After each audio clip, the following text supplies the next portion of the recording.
من حاضر با شمایان یکی از اصولهای مبارزه بر ضد حشرات یعنی گوساله سرک یا که جربوقه میگویند در محل ها با زبان روسی مدویدکه میگویند که این حشرات به زراعت های خودجی قشلاق بسیار زیانی کلان میرسونند که این حشرات خواینده میباشد ریشه ها و تنه های رستنی ها را سبزوات را خواهیده از کار میبرد.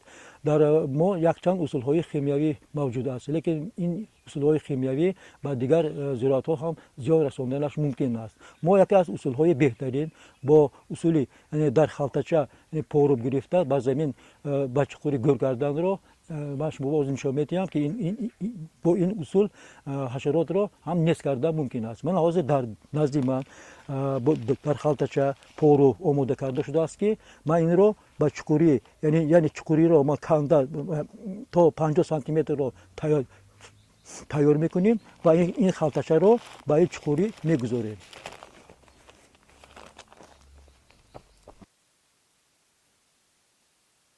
وقتی که ما خلطچه رو در خندق آماده کردیم موندیم از بالاش ما پاکش میکنیم. این اصول را ما میتوانیم فقط در فصل ترما در ماهای اکتبر این کار کرده میتوانیم.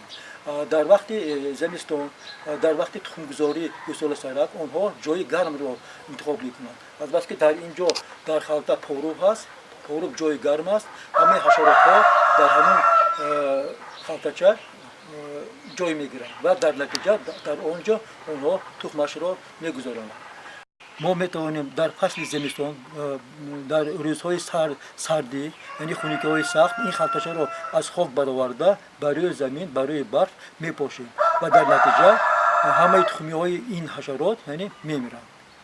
این اصول را یعنی در زمین های در قطعه های یعنی 5 سانتی باشد اگر 5 تا کرده ممکن در هر جای زمین در زمین هایی که 10 سانتی باشد اگر در 10 جای آن یعنی همین خندق ها کنده با پاروب خلطچه ها پاروب جای کرده استفاده برده ممکن است. اهمیت این در آن است که ما به استفاده بری داروهای شیمیایی از حشرات ها یعنی آزاد میشویم و زراعت های ما از این حشرات یعنی ایمن میدارد.